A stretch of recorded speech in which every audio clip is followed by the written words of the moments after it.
Friday, May 31st, 2024. Welcome to episode 105 of the Alameda Postcast, an audio service of the Alameda Post. I'm your host, Scott Peeler. In this edition of the Postcast, the Veterans Administration takes the next step in advancing the Alameda Point Outpatient and Cemetery Project. Some good news in the latest crime statistics. Alameda now has 2 Collegiate League baseball teams for the summer. The Pacific Pinball Museum Annex sale returns after 5 years. Your chance to adopt a furry forever friend for free is Saturday. And an Alameda Post story gets the attention of media outlets across the Bay. These stories and more on this episode of the Alameda Postcast. Our top story.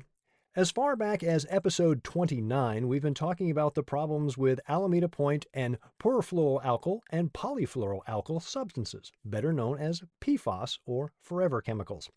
2 weeks ago, in episode 103, we reported that the EPA has reclassified PFAS from pollutant to hazardous substance. PFAS is back in the news, this time as the Veterans Administration moves forward with plans for an outpatient clinic and columbarium cemetery. A columbarium cemetery is a facility designed to inter cremated remains. The VA was recently issued a permit to bore into 91 locations, both on VA and city property on Alameda Point. The test holes are being drilled through what is known as marsh crust, a layer of industrial coal and petroleum waste that was discharged into the offshore marsh in the late 1800s and early 1900s. The primary reason for the drilling? To test for the presence of PFAS chemicals prior to breaking ground on the larger project. The test results will determine the proper procedures that must be followed for the project to proceed. While the VA is funding the project, the management falls to the Army Corps of Engineers. When this project first appeared in the federal budget in 2011, the cost was estimated at $208 million. Today, $395 million. Eventually, the outpatient clinic and columbarium will occupy space on the former runway, but that's a ways off. Initial estimates were for the columbarium to open by late 2025 and the clinic opening early 2027. At this point, those dates seem unlikely. For details, including maps and links to the larger project, see Richard Bangert's article at alamedapost.com/news. According to APD, car thefts dropped 21% in April. We wound up with 74, the lowest number in over a year, and a huge improvement over a per capita rate that once approached 6 times the national average. Oddly, the worst city in the nation for car thefts, according to MoneyGeek.com, Tacoma, Washington. Per capita, 3 times worse than Alameda. Catalytic converter thefts rose from 8 to 15, still well below the peak of a few months ago. April saw slight increases in robberies and collisions, while assaults dropped from 7 to 6. Total calls for service were up, while arrests were down. While auto thefts remain problematic, it should be pointed out that when it comes to violent crime, Alameda remains far below national averages in most every category.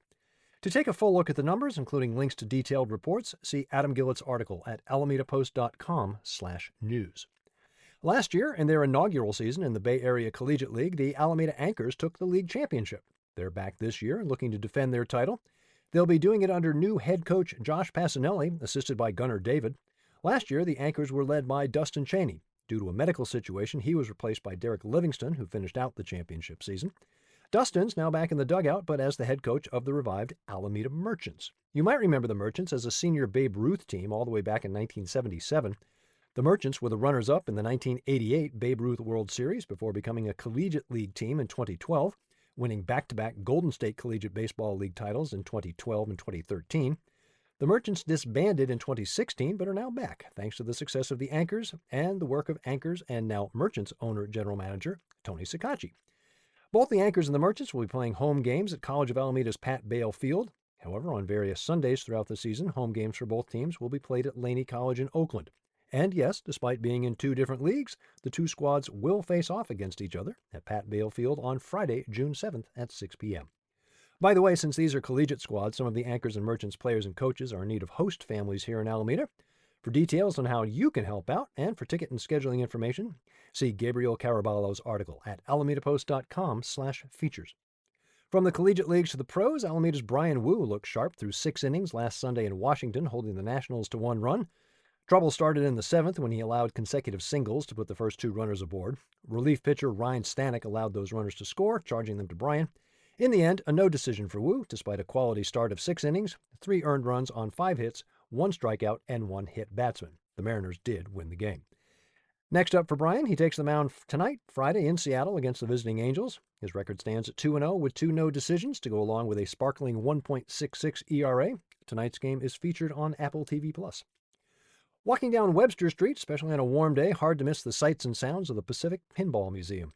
Over a century of history with flashing lights, bells, bumpers, and the occasional explosion. Walk inside, you'll see players of all ages hunched over machines from all eras, intent on keeping that 1 1/16 inch silver ball in play.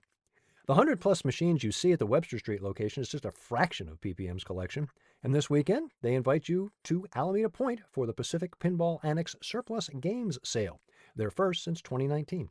It's your chance to own a piece of history while helping the museum as they look ahead. Even if you don't come away with a new piece for your collection, the annex itself is a sight to see. This Sunday at 10 a.m., head over to 1680 Viking Street on Alameda Point. That's at the backside of the former Pottery Barn outlet. You'll find the Pacific Pinball Annex, which is really quite the place. 1,300 machines that the museum can choose from to rotate into the Webster Street facility, which is the main reason for the sale. Pacific Pinball is looking to increase their capital building fund in hope of expansion. I had a conversation with Executive Director Evan Philippi, and he shared what the future might bring. Quote, "We would like to have a larger museum space for all of the games, exhibits, and classes we hold, optimally at least 300 to 400 games. We are envisioning a second location in the Bay Area, but we are open to expand out further." End quote. What can you expect at the sale? Around 15 ready-to-play pinballs, 25 project games, and 20 games that are good for parts. Beautiful pinball back classes from the 40s, 50s, and 60s, and pinball playfields. Also, several ready-to-play electromechanical arcade games and 20 project games. Most of the pinballs from the 1950s, but there will be some from the 70s and 80s as well. For a detailed look at Sunday's sale, including pictures, plus more of Evan's thoughts on the museum and its history, see my article at alamedapost.com/features. Looking to adopt a furry friend? Take advantage of Saturday's Gotcha Day at Friends of Alameda Animal Shelter. FOSS is participating in the first ever California Adopt a Pet Day on Saturday. Managed by Cal Animals and sponsored by the ASPCA and San Francisco SPCA, it's your chance to bring home your new companion without paying any fees. The event is Saturday from 1 until 4 at FOSS, 1590 Fortman Way. Details, including pictures of your new best friend, at alamedapost.com/features. Our Walking History Tour returns next weekend, Sunday, June 9th. Dennis Evanosky and Adam Gillett turn their attention to Fernside, the former site of the Cohen family homes. Fernside's history includes the story of the Transcontinental Railroad, the Gibbons family, as well as developer Fred Wood, who created the Fernside we know today. Details and ticket links at alamedapost.com/tours. Last week, I shared the story of the underwater land parcel known as 610 Grand Street. The story has definitely grown some legs. Ken Durr's article was picked up and cited by a few San Francisco media outlets, including KTVU and SFGate. Well done, Mr. Durr. If you missed it, check out Ken's article at alamedapost.com/news. Congratulations to our own Almanac Beer Company, as well as Oakland's Original Pattern Brewing. They've been chosen for the Brews with Views program of the San Francisco Bay Ferry. Almanac's Love Boat IPA and Original Pattern's Ferry Dust IPA will be available on most evening and weekend ferry trips. This coming Thursday, the ferry is hosting an onboard tasting event where you'll be able to meet the brewers. Details at alamedapost.com/features. A quirky pop culture note that's Alameda adjacent: the Police are getting ready to release an expanded 6-CD box set of their landmark Synchronicity album. Why do I bring this up?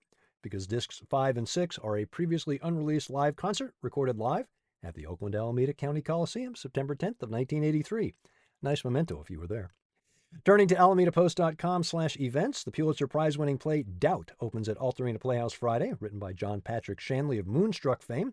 You might remember the 2008 film adaptation starring Meryl Streep and Philip Seymour Hoffman. Runs through June 30th. Saturday, Coffins and Cars at the Greer Family Mortuary from 8 to 10 a.m., Farmers Market from 9 to 1, Little Flippers class at Pacific Pinball at 11:30. Don't miss the annual Sandcastle and Sand Sculpture Contest at Crown Memorial Beach Saturday morning. Registration for participants starts at 9, judging at noon. Full details at alamedapost.com/features. First Sunday of the month, Alameda Point Antiques Fair. Plan accordingly. Also on Sunday from 10 until 3:30 at the Lodge on Santa Clara, it's the Alameda Elks Community Blood Drive.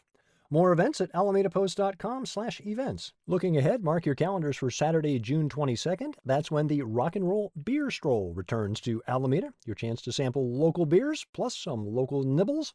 Details at alamedapost.com/features. Thank you for your support of local news for Alameda. To give a tax-deductible donation, head to alamedapost.com/memberships. Remember, find us on Facebook, Instagram, MSN, YouTube, Mastodon, Threads, Blue Sky, as well as our own subreddit.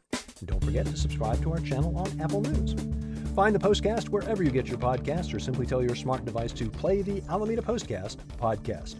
I'm Scott Peeler. I'll be back next Friday with episode 106 of the Alameda Postcast.